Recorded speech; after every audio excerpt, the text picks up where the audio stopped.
대법원이 내란 전담 재판부 설치에 관한 기준을 마련키로 했습니다. 12.3 비상계엄 관련 재판 등 국가적 중요 사건을 신속하게 심리할 필요가 있다는 의견을 모은 것인데요. 네, 자세한 내용 취재 기자 연결해 보겠습니다. 김예린 기자.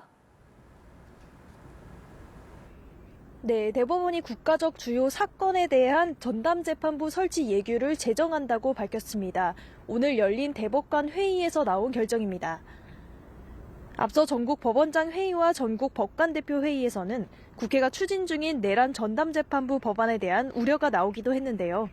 법원 행정처가 검토하던 신속재판 방안과 비상계엄 재판 2심을 맡게 될 서울고등법원의 요청을 더해 사법부가 자체 대안을 마련한 것으로 풀이됩니다. 이번 예규안에는 내란과 외환죄 등의 사건을 집중 심리하는 전담재판부를 설치하는 내용이 담겼습니다. 재판의 공정성을 담보하기 위해 배당은 무작위로 이뤄지고 사건을 배당받은 재판부를 전담 재판부로 지정하기로 했는데요. 신속 심리를 위해 기존 담당 사건은 전부 재배당하고 관련 사건이 아닌 이상 새 사건은 배당하지 않는 것을 원칙으로 정했습니다. 예규는 행정 예고 기간을 거쳐 시행될 예정으로 내년 초 1심 마무리를 앞둔 내란 사건들이 2심에 돌입하기 전 전담 재판부 설치가 추진될 전망입니다. 네, 12.3 비상계엄 가담 의혹으로 탄핵 소추된 조지호 경찰청장은 파면이 결정됐는데요. 헌법재판소 선고 결과도 설명해 주시죠. 네, 헌법재판소는 조지호 경찰청장에 대한 파면을 선고했습니다. 탄핵 소추 1년 만에 나온 결정으로 헌법재판관 구인 전원 일치 의견입니다.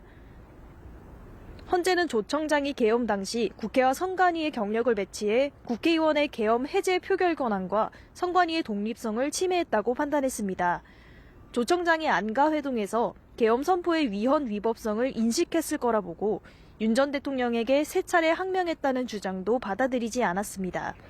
헌재는 위헌적인 계엄 가담 행위로 경찰청장으로서의 책임을 사실상 포기한 것이라며 파면을 정당화할 정도로 법 위반 정도가 크다고 설명했습니다.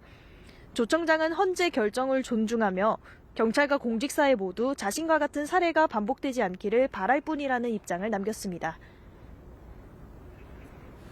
자, 특검의 수사 상황도 알아보겠습니다. 김건희 특검이 서울중앙지검에 대한 강제 수사에 나섰다고 하죠?